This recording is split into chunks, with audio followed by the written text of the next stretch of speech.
Pour ce nouveau numéro d'Asie Direct, nous allons aller à la frontière entre l'Afghanistan et le Pakistan. Il y a une dizaine de jours, une coalition de partis politiques pakistanais a mis en place un blocus contre les camions de l'OTAN qui acheminent du matériel et de la nourriture vers l'Afghanistan en passant par le Pakistan. Les manifestants protestent contre les attaques de drones américains dans les zones tribales pakistanaises, attaques qu'ils considèrent comme une atteinte à la souveraineté de leur pays. Appuyés par des mouvements religieux favorables aux talibans, ils contrôlent les checkpoints et les péages pour qu'aucun camion de l'OTAN ne passe. Ce blocus illégal ne fait pas les affaires des entrepreneurs qui craignent surtout pour leur sécurité. Regardez le reportage de Constantin Simon et Taha Siddiqui. Des centaines de camions au point mort sur ce parking qui d'ordinaire fourmille d'activités de jour comme de nuit. À Karachi, les bateaux continuent de décharger des conteneurs, mais les marchandises ne sortent plus du port depuis 10 jours. Les routiers sont paralysés par un blocus organisé par les partis conservateurs pour protester contre les attaques de drones américaines. Alors on fume et on bricole pour passer le temps. Amina vient tout juste de rentrer d'Afghanistan. Il ramenait un conteneur de l'OTAN. Je viens juste de décharger ma cargaison et maintenant, j'attends la prochaine. Pourtant, ce jeune camionneur garde un très mauvais souvenir de son dernier voyage. La route depuis l'Afghanistan est peuplée de dangers. En plus des attaques de talibans ces dernières années, il y a maintenant ce blocus. Au péage, près de la frontière afghane, certains conducteurs ont été molestés par des partisans d'Imran Khan, l'icône du blocus. Ils sont accusés d'avoir collaboré avec l'ennemi américain. Pendant tout le voyage, j'ai eu peur de mourir. Je craignais qu'ils nous brûlent vivants ou nous tirent dessus. Je me demandais si mes parents reverraient un jour mon corps. Mais que voulez-vous, il faut bien que je gagne ma vie. Tous les jours, 500 camions privés acheminent depuis le port de Karachi de la nourriture et du matériel pour les 80 000 militaires étrangers, toujours en Afghanistan. Si les manifestants ne s'en prennent qu'aux camions de l'OTAN, ils perturbent les échanges afghano-pakistanais. Et ce n'est pas la première fois. En 2011-2012, un précédent blocus avait duré 7 mois. Quand ces choses se produisent très fréquemment, les Afghans trouvent d'autres routes. Ils ont déjà détourné leurs importations vers les routes commerciales iraniennes, ce qui est une sérieuse perte pour le Pakistan et l'économie pakistanaise, et surtout pour les pauvres. Mais les manifestants sont déterminés à continuer le blocus pour faire cesser les tirs de drones américains qui, selon eux, tuent avant tout les civils.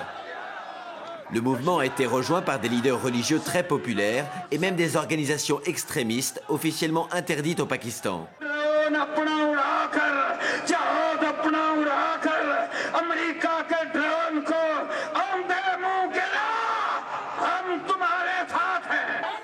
Le mouvement anti-OTAN surfe sur le sentiment anti-américain grandissant au Pakistan. Le gouvernement d'Islamabad, lui, est pris au piège. Officiellement allié des États-Unis, il n'ose pas intervenir contre un blocus pourtant illégal. Et on retrouve tout de suite par téléphone l'auteur de ce reportage, Constantin Simon. Bonjour Constantin. Il y a eu de nouveaux développements depuis que vous avez tourné ce reportage. Le Pentagone a décidé hier de suspendre ses convois routiers entre l'Afghanistan et le Pakistan. Qu'est-ce que ça va avoir comme conséquence ?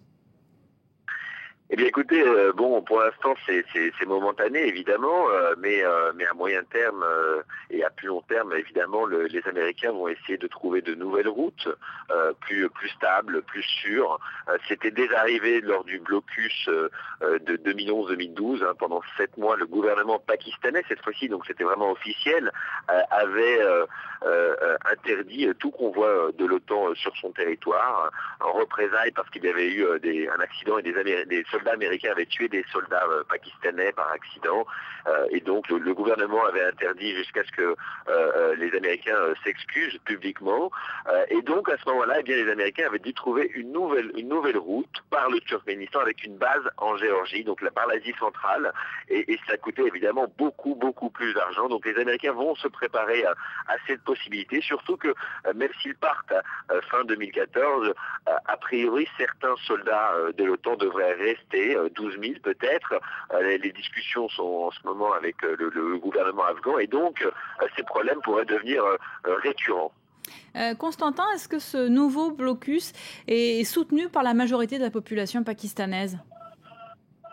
Oui, c'est mon opinion. Je pense que on n'a pas d'études évidemment, mais je pense que la majorité des Pakistanais, en tout cas ceux que j'ai rencontrés, soutiennent ce blocus.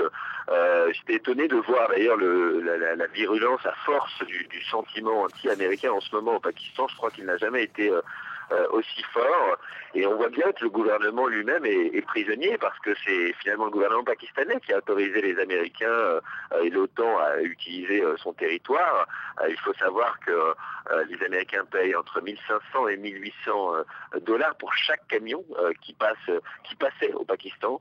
Il en passait 500 par jour, cela fait pratiquement 1 million de dollars par jour, donc c'est une perte pour le gouvernement, et en même temps, eh bien, le gouvernement ne peut pas officiellement vraiment s'opposer à ce blocus, parce qu'il sent bien que la population pakistanaise lui est favorable, parce qu'elle est en fait favorable surtout à la cause qui soutient le blocus, c'est la lutte contre les attaques de drones au Pakistan. Merci beaucoup Constantin Simon pour cet éclairage donc sur ce blocus. C'était Asie Direct.